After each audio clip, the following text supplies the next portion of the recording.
일어나셔서 하나님 말씀을 공독해 올리겠습니다. 오늘 하나님의 말씀은 고린도 전서 12장 26절에서 27절에 있는 말씀, 그리고 요한 1서 1장 1절에서 4절에 있는 말씀 한 절 한 절 교독하시겠습니다. 먼저 고린도전서 12장 26절에서 27절.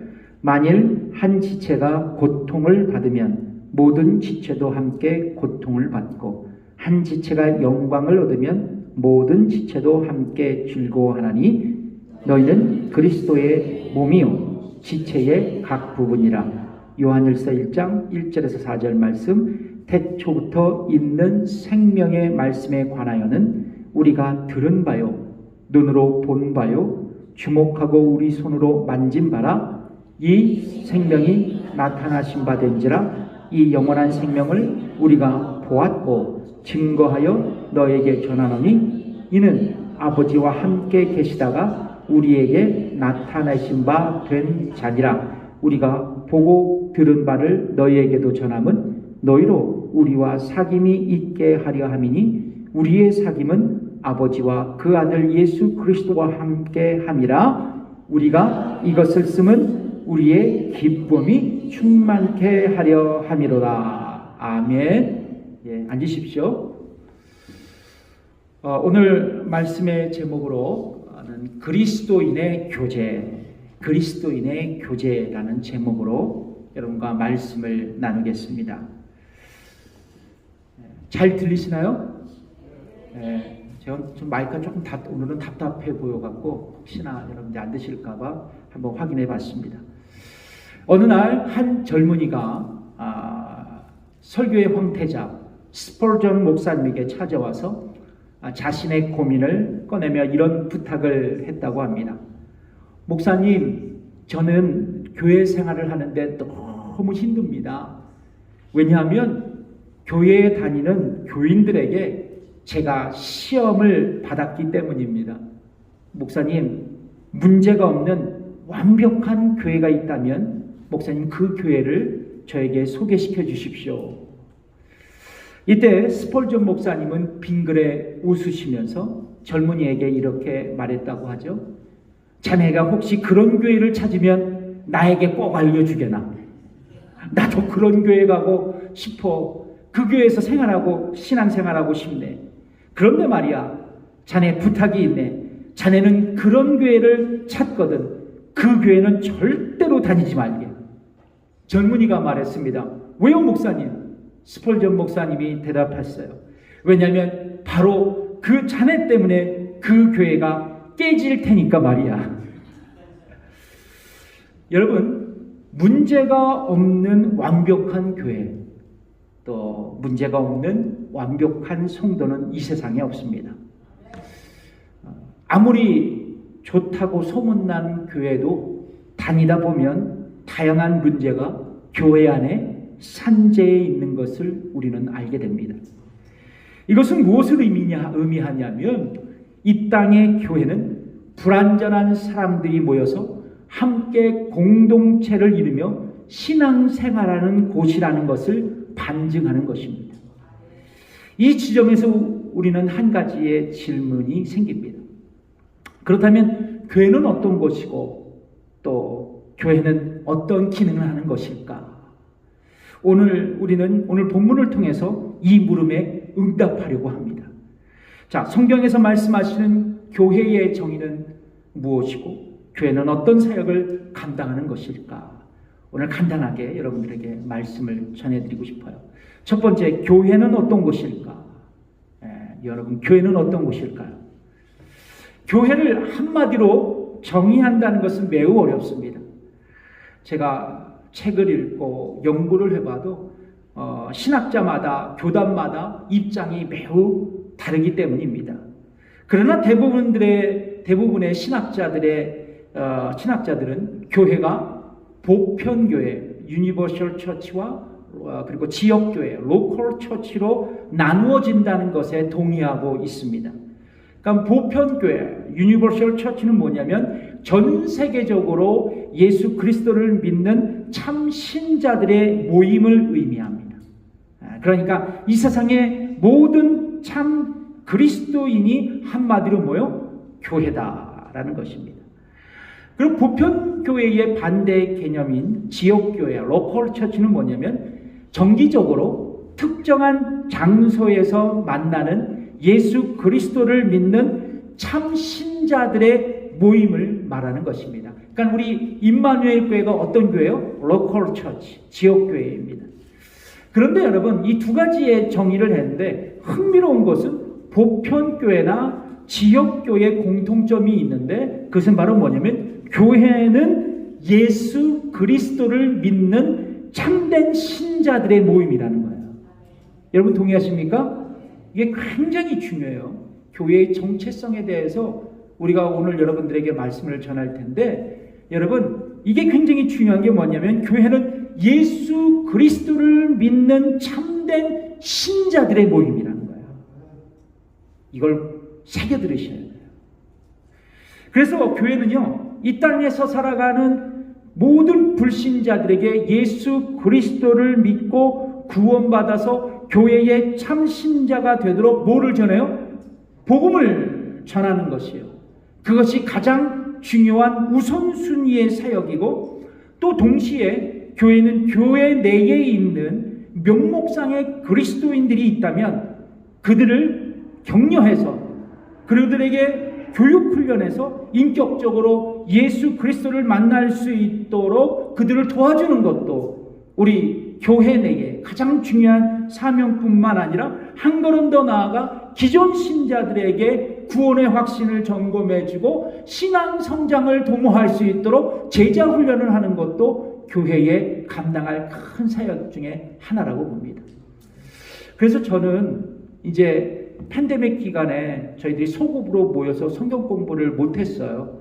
그래서 제가 기도하기는 9월 달부터는 이게 좀 괜찮아지면 저희 교회에서 다시 제자 훈련을 시작하려고 생각을 하고 있습니다. 그럼 많이 기도해 주세요. 그래서 여러분들에게 이런 제자 훈련과 그리고 성경 공부가 여러분들에게 제공될 수 있도록 여러분 기도 많이 부탁드리겠습니다. 그렇습니다. 교회는 예수 그리스도를 영혼의 구원자로 인생의 주님으로 고백하고 믿는 참 신자들의 모임이 될 수 있어야 합니다. 우리 침례교회 이상 중에 하나예요. 이것이 교회의 회원은 뭐요? 참 신자들의 모임이다. 그래서 교회는요 결코 건물이 아니에요. 비록 교회 규모가 작아도 비록 교회 빌딩이 없어도 예수 그리스도를 믿는 신자들의 모임, 신자들의 에클레시아라면 그곳이 교회가 될 수 있는 거예요.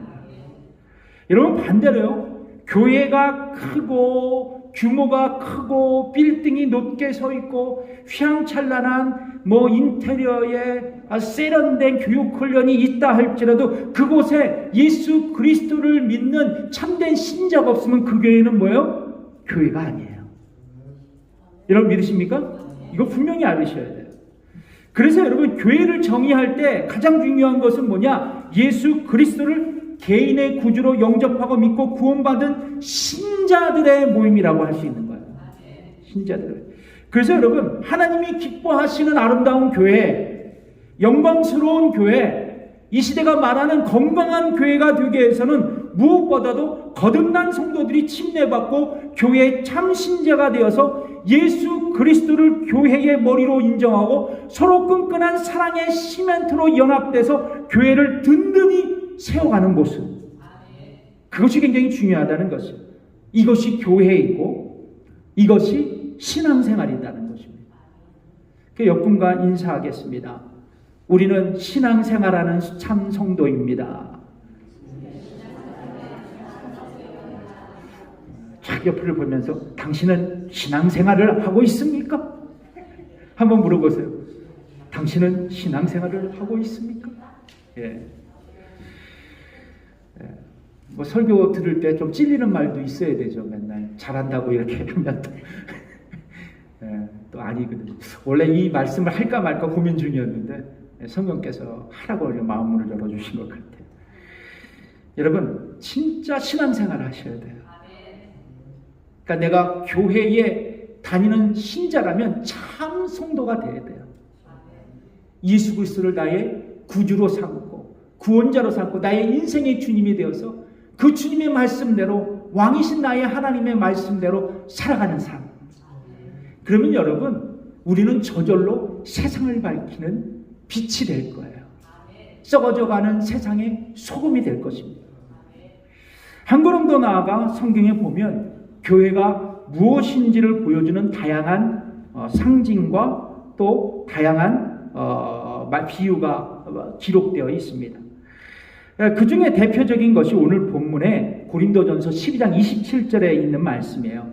사도 바울이 고린도 교회의 성도들을 향해서 뭐라고 말하냐면 너희는 그리스도의 몸이요 동시에 지체가 된다 말씀하고 있습니다. 27절을 읽어볼까요? 시작. 너희는 그리스도의 몸이요 지체의 각 부분이다. 그러니까 교회는 그리스도의 몸이고 성도들은 그리스도의 몸을 이루는 지체가 되는 거예요. 그래서 성도들은 각자의 은사를 가지고 그리스도의 몸인 교회를 세워가는데 평생 헌신해야 된다는 거예요. 여기서 중요한 것은 성도들이 가지고 있는 은사는 모두 귀하다는 거예요. 그러니까 여러분들이 하는 모든 봉사의 현장은 다 귀하다는 것입니다.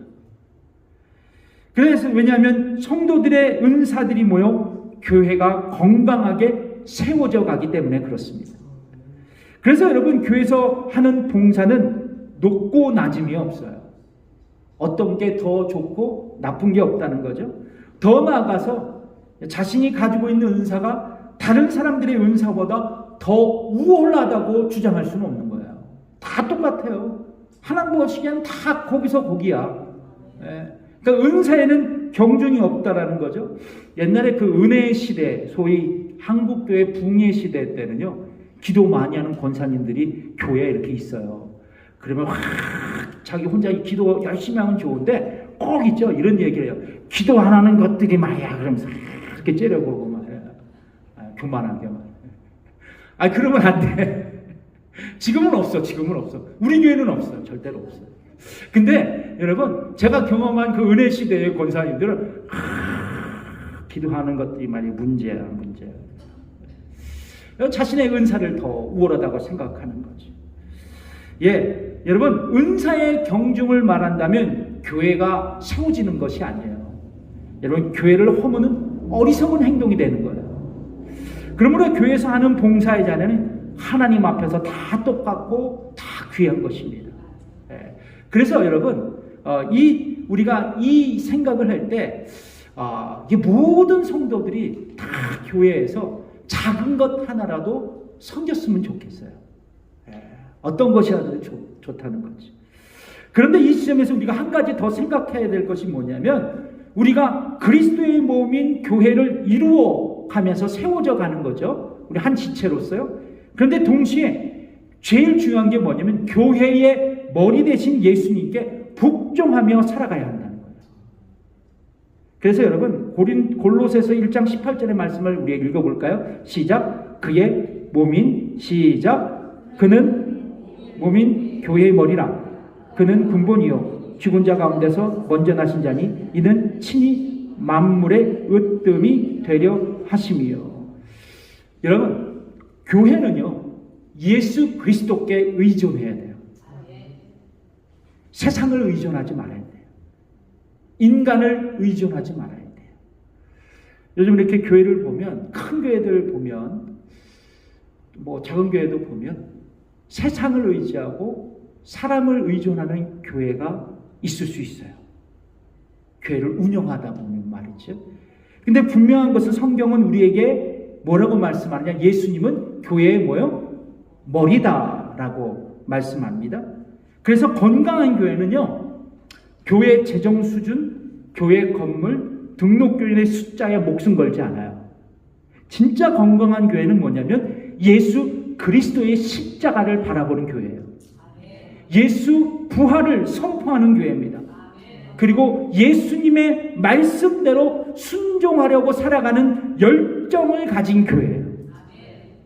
저는 우리 교회가 이런 교회가 되었으면 좋겠습니다. 작지만 건강한 교회. 그래서 예수 그리스도가 중심이 되는 교회, 예수님의 말씀으로 교회가 운영되고 그리고 모든 사역이 진행될 수 있는 교회, 그런 교회를 꿈꾸고 싶습니다. 성경에서 말씀하시는 교회의 정의는 무엇이고 교회는 어떤 사역을 감당하는 것일까? 첫 번째는 교회는 어떤 곳이라는 것을 말씀드렸어요. 두 번째, 교회는요, 풍성한 교제가 일어나야 한다는 거예요. 교회에는 여러 가지의 기능이 있어요. 근데 저는 오늘 본문을 가지고 교제에 대한 말씀을 집중하며 선택해서 여러분들에게 말씀을 드리는 겁니다. 성경에서 말씀하시는 코이노니아, 즉 교제에는요, 두 가지의 측면이 있습니다. 하나는 뭐냐면 하나님과 성도들과의 교제예요. 하나님과 성도의 코이노니아. 오늘 본문 요한일서 1장 2절의 말씀을 다 같이 읽어보겠습니다. 시작.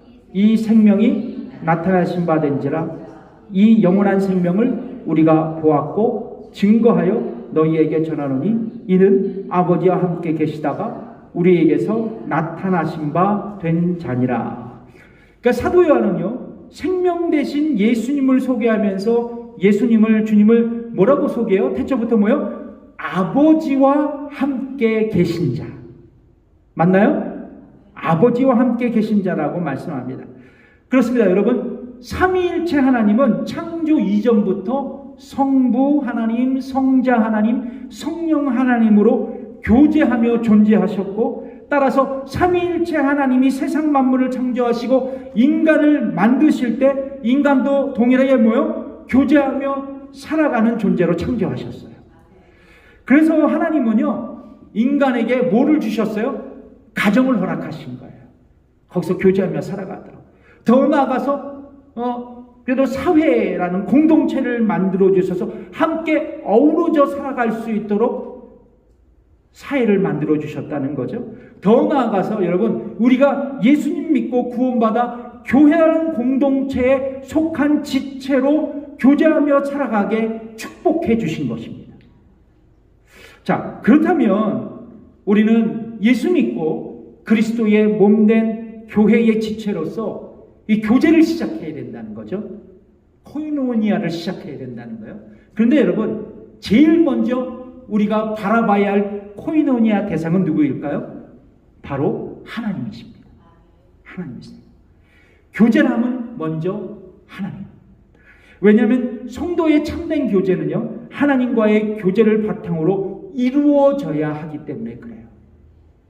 그래서 여러분, 역설적으로 말하면 만일 어떤 성도가 하나님의 교제가 제대로 이루어지지 않는다면 다른 성도의 온전한 교제가 이루어질 수 없어요. 그렇다면 여러분, 하나님과의 교제는 어떻게 시작될 수 있을까? 요한일서 1장 6절에서 7절, 오늘 본문의 바로 밑 구절이죠. 읽어보겠습니다. 시작. 만일 우리가 하나님과 사귐이 있다 하고 어두운 가운데 행하면 거짓말을 하고 진리를 행치 아니한 거니와 저가 빛 가운데 계신 것 같이 우리도 빛 가운데 행하면 우리가 서로 사귐이 있고 그 아들 예수의 피가 우리를 모든 죄에서 깨끗하게 하실 것이요. 그러니까 먼저 성경은 만일 우리가 어두운 가운데 행하면 거짓말을 하고 진리를 행하지 아니하여 범죄하게 된다라고 말씀하시면서 우리가 빛 가운데로 행하면 하나님과의 사귐이 있게 될 것이라고 말씀하고 있습니다. 빛 가운데로 행하면 하나님과의 사귐이 있게 될 거라고 말씀하세요. 그렇습니다. 여러분, 성경은 우리가 어두운 가운데 행하면, 죄 가운데 행하면 하나님의 교제가 불가능하다고 말씀합니다. 여러분 동의하십니까? 그래서 이사야 선지자는 이 부분을 이렇게 말씀하고 있더라고요. 이사야서 59장 1절 2절의 말씀 잘 읽어보세요. 시작. 여호와의 손이 짧아 구원치 못하심도 아니요 귀가 둔하여 듣지 못하심도 아니라 오직 너희 죄악이 너희와 너희 하나님 사이를 내었고 너희 죄가 그 얼굴을 가리워서 너희를 듣지 않으시게 함이니. 그런데 반대로 여러분, 우리가 빛 가운데로 행하면 하나님과 교제를 할 수 있다고 성경은 말씀합니다. 문제는 우리에게 한 가지가 있습니다. 그러면 우리는 어떻게 빛 가운데로 행할 수 있을까? 이것이 관건이에요. 그 해답이 요한일서 1장 8절 9절에 있습니다. 읽어보겠습니다. 시작.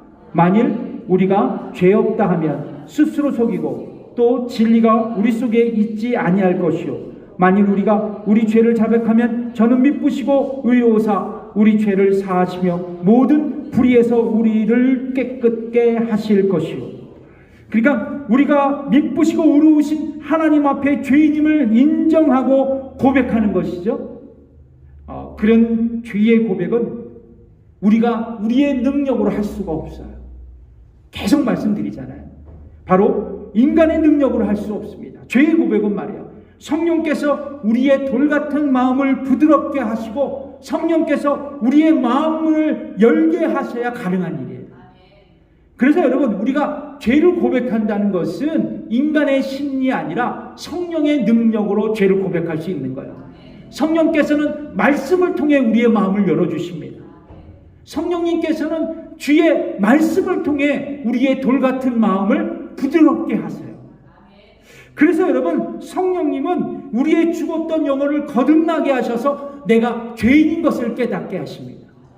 그래서 성령님께서 나에게 찾아오셔서 나를 만지기 시작하면 성경 말씀이 은혜가 되는 거예요. 그래서 성경 말씀 읽어보니까 내가 진짜 죄인이구나. 그리고 나에게 구원이 필요하구나 라는 것을 알게 될 수 있다는 거죠. 그의 영혼이 거듭났기 때문에 그래요. 그런데요, 우리가 성령의 인도하심으로 죄를 고백했을 때 하나님은 어떻게 우리의 죄의 문제를 해결해 주셨을까? 요한일서 1장 7절 우리가 읽었잖아요. 읽어보겠습니다. 시작. 그 아들 예수의 피가 우리를 모든 죄에서 깨끗하게 하신다고 말입니다. 십자가에서 흘리신 예수님의 피가 나의 모든 죄를 깨끗하게 씻어주셨다라는 것이죠. 그렇습니다. 내가 거듭난 후 예수께서 나의 죄를 속죄하기에 십자가에 죽으셨고 다시 살아나신 것을 믿을 때 나의 죄가 속죄되고 구원이 임하게 되고 하나님의 자녀가 되어 거룩한 하나님과 교제를 시작할 수 있다는 거예요. 그러면 여러분, 코이노니아는 먼저 성령님의 거듭나게 하심으로 내가 나의 죄를 고백하고 예수 그리스도를 나의 구주와 인생의 주인으로 영접해서 하나님의 자녀가 될 때 빛 대신 하나님과 교제가 가능할 수 있다는 거예요. 그래서 여러분, 이제 우리 모두가 예수님이 구주이심을 고백하고 믿는다면 여러분들은 하나님과의 교제를 시작할 수 있어요. 믿으십니까? 여러분, 거듭나셨습니까? 구원받으셨습니까? 하나님의 자녀이십니까? 예수 그리스도가 나의 죄를 위하여 십자가에 돌아가셨다는 것을 믿을 수 있습니까? 그렇다면 여러분, 지금 여러분들은 하나님의 교제가 시작되는 거예요. 어떻게 교제가 시작돼요? 예수 믿고 구원받으니까요, 성경 말씀이 너무 달고 좋아요. 그 말씀 속에서 하나님의 달콤한 연애가 시작되는 거예요. 여러분, 예수 믿고 구원받아 보니까 그 하나님 아버지께 기도하기 시작하는 거예요. 그 기도를 통해서 여러분, 기적적인 교제가, 만남이 시작되는 겁니다. 내가 기도하니까 나의 문제가 해결되고 내가 기도하니까 나의 기도의 제목이 응답되더라는 거죠. 하나님의 그 은혜의 소통이 시작되는 거예요. 그래서 여러분, 내가 하나님의 자녀가 되고 구원받은 하나님의 백성이 되고 그래서 하나님과의 교제가 시작되면 거기서부터 은혜가 충만하게 되는 겁니다. 이것이 하나님의 자녀요, 하나님의 자녀 성도들의 특권이라는 것을 잊지 마십시오. 교제는 두 가지의 측면에서 설명할 수 있다고 말씀드렸어요. 하나는 지금 방금 말씀드린 하나님과의 성도의 교제이고, 또 다른 하나는 성도들과의 교제입니다. 이게 굉장히 중요해요. 이런 보통 우리가 생각나는 교회에서 실천되는 교제라고 생각하면 보통 우리가 오늘 예배드리고 식사하는 거를 교제, 또 밖에 나가서 만나서 커피 한 잔 마시는 것도 교제, 그렇게 생각하지만 그 정도의 수준이 교제로 생각되지는 않아요. 저는 우리 그리스도인들의 교제라 생각하면 삶의 나눔일 수 있어야 된다는 거예요. 한번 따라해보세요. 교제는 삶의 나눔이 되어야 한다. 그러니까 자신의 살아온 이야기, 또 자기의 성공과 실패, 그리고 오늘의 나의 기쁨과 슬픔을 서로 나누는 시간이 될 수 있어야 된다는 거죠. 그래서 다른 사람들부터 격려를 얻고 삶의 지혜를 배우고 서로 용기를 북돋아 줄 수 있는 거예요. 또 중요한 것은 뭐냐면 서로 중보하면서 건강한 신앙생활을 할 수 있도록 서로 권면하고 도와주는 것이 삶의 나눔입니다. 그냥 소위 죄송하지만 막 수다하는 게 아니라 건전한 대화, 신앙 성장을 도모할 수 있는 그러한 삶의 나눔, 이것이 그리스도인의 교제라는 거예요. 이런 삶의 나눔의 교제는 우리 모두에게 치유와 위로, 그리고 격려와 더 나아가서 나의 신앙생활과 삶의 변화로 이루어질 거예요. 수년 전 아카데미 최우수 작품상을 받은 영화가 있습니다. 킹스 스피치라는 영화예요. 저도 이 영화를 보고 얼마나 감동을 받았는지 몰라요. 한 인간이 또 다른 인간을 만나서 교제하는 가운데 치유와 변화를 경험하는 일화를 소개하는 영화예요. 이 영화는 제2차 세계대전 직전 영국의 국왕이 된 조지 6세의 이야기입니다. 그는 말더듬이었어요. 국민과 그 소통이 연설이 불가능했던 사람이었습니다. 그러나 그가 괴짜 언어 치료사를 만나서 삶의 장애와 아픔을 극복하는 내용입니다. 조지 6세는 어린 시절 유모의 학대를 받았어요. 그리고 왼손잡이라고 해서 부모님께 심한 질책을 받은 것이 원인이 돼서 말을 더듬는 장애를 안고 살게 됩니다. 영화의 시작은 어떻게 시작되냐면 대영 제국 박람회 개막식에서 그가 라디오 연설을 시도하지만 비참히 실패하는 것으로 시작됩니다. 그의 아내 엘리자베스가 여러 가지 노력을 기울여 좋은 의사를 만나 치료를 받도록 도와주었지만 어떤 시도도 성공하지 못했어요. 이때 만나게 된 사람이 언어치료사 로그라는 사람이었습니다. 상대방이 왕자이죠. 근데 이 로그는요, 치료를 시작할 때 서로의 이름을 부르며 평등한 친구의 입장에서 만나서 그를 치료하는 것을 전제 조건으로 그를 치료하기 시작했습니다. 그리고 이제 그와 함께 교제하며 치료를 했죠. 여러 가지 기복이 있었지만 마침내 조지 6세는 이 로그에게 자신의 마음의 문을 열어요. 내면을 드러나기 시작합니다. 그리고 로그는 이 조지 6세에게 욕하고 싶으면 참지 말고 욕을 하고, 노래하고 싶으면 노래하고, 춤을 싶으면 춤을 추고, 그렇게 하라고 이 로그는 요구했습니다.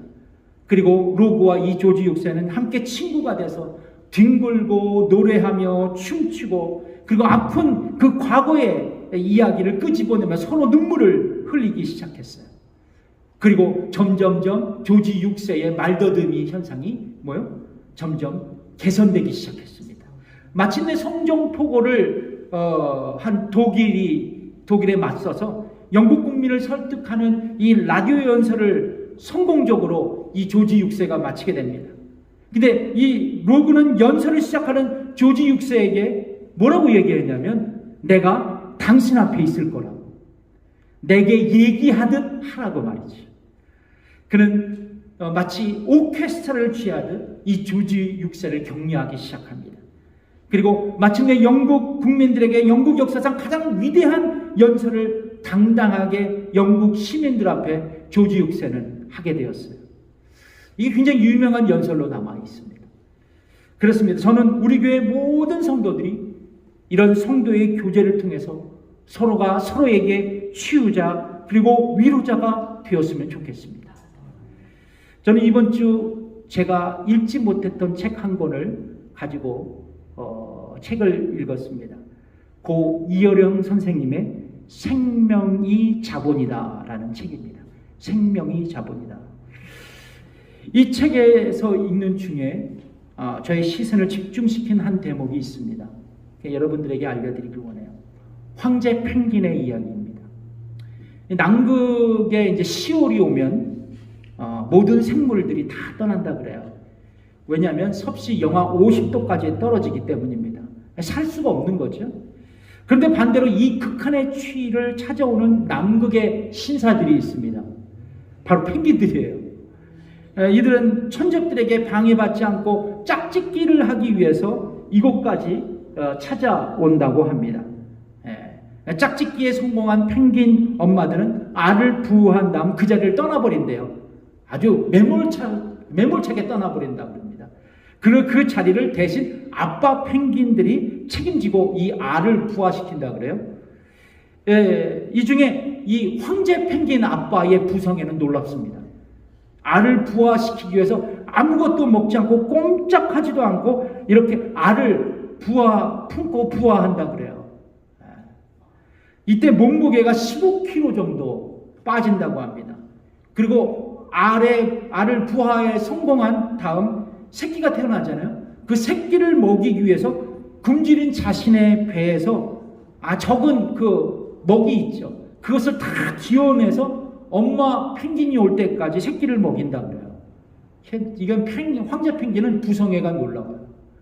근데 더 놀라운 사실이 있는데요. 이 황제 펭귄들의 생존 본능이에요. 여러분 남극의 눈보라가 굉장히 유명하죠. 블라자드라 그래요. 블라자드라는 눈보라가 있는데 아무리 추위에 강한 황제 펭귄이라도 이 블라자드 앞에서는 쓰러지고 맙니다. 이때 황제 펭귄들은 작은 원형을 만든다 그래요. 그리고 겹겹이 이렇게 서서 붙어서 기대어서 이 추위를 견딘다고 합니다. 그리고 원형 밖에 있는 이 펭귄들은 추위에 지쳐갈 무렵 안쪽에 있는 펭귄들이 다시 자리를 교대해 준다 그래요. 이것을 허들링이라고 해요. 허들링. 이 허들링으로 체온을 서로 유지하면서 바깥 온도보다 무려 10도 따뜻한 내부 공간을 이렇게 만들어서 훈훈하게 만든다 그럽니다. 고 이어령 선생님은 이 공간을 황제 펭귄들이 함께 만들어낸 생명의 공간이다. 그 얘기를 해요. 어떤 공간? 생명의 공간. 펭귄들의 허들링으로 만든 생명의 공간. 저는요, 이 황제 펭귄들이 만든 이 생명의 공간이 바로 우리 교회가 되었으면 좋겠어요. 우리가 서로 이 어두운 세상에서, 이 살벌한 세상에서 우리가 서로 부둥켜 안고 생명의 공간을 만들어내는 우리 교회. 우리 교회가 돼서 이 생명의 공간에서 우리 모든 성도들이 예수 믿고 그리고 예수 믿지 않는 사람들을 복음으로 선포해서 그들을 또한 우리의 생명으로 공간으로 초대하는 그러한 은혜가 있기를 바랍니다. 기도하겠습니다.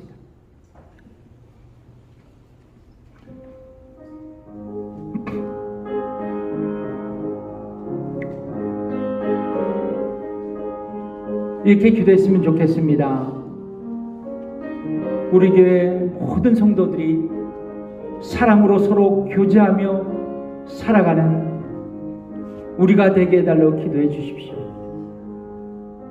하나 미물인 황제 펭귄도 추위를 견디기 위하여 허들링을 하며 생명의 공간을 만들어냅니다.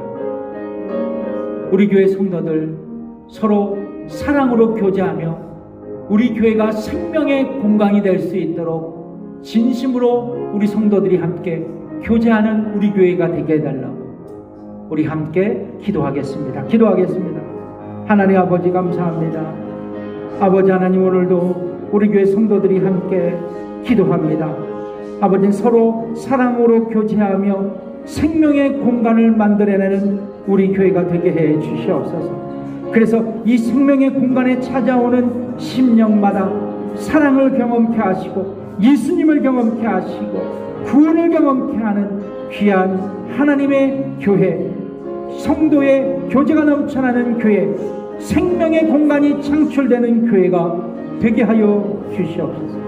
감사드리며 예수님의 이름으로 기도드립니다. 다 함께 일어나셔서 우리 너는 담장 너머로 뻗은 나무 찬양 드리겠습니다. 너는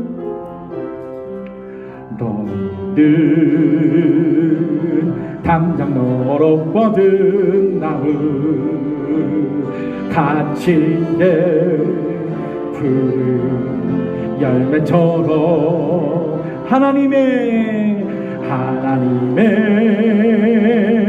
귀한 축복이 삶에 가득히 넘쳐날 거야. 너는 어떤 시련이 와도 너는 어떤 시련이 와도 능히 이겨내 가나 발이 있어. 전능하신 하나님께서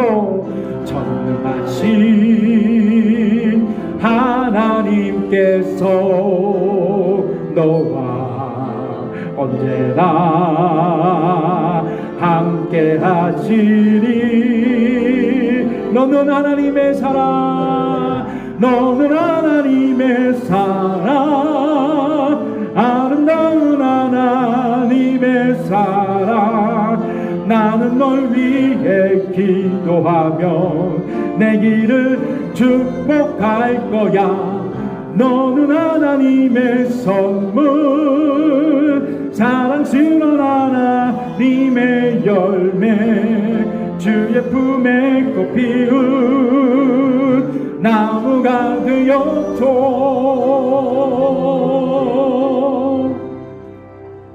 이제는 우리 주 예수 그리스도의 은혜와 하나님의 무한하신 그 사랑과 성령의 감화교통 역사하심이 오늘 예배를 드리고 돌아가는 성도들과 저들의 가정과 일터 위에 자녀들 위에 지금부터 영원까지 함께 하시기를 간절히 축원하옵나이다.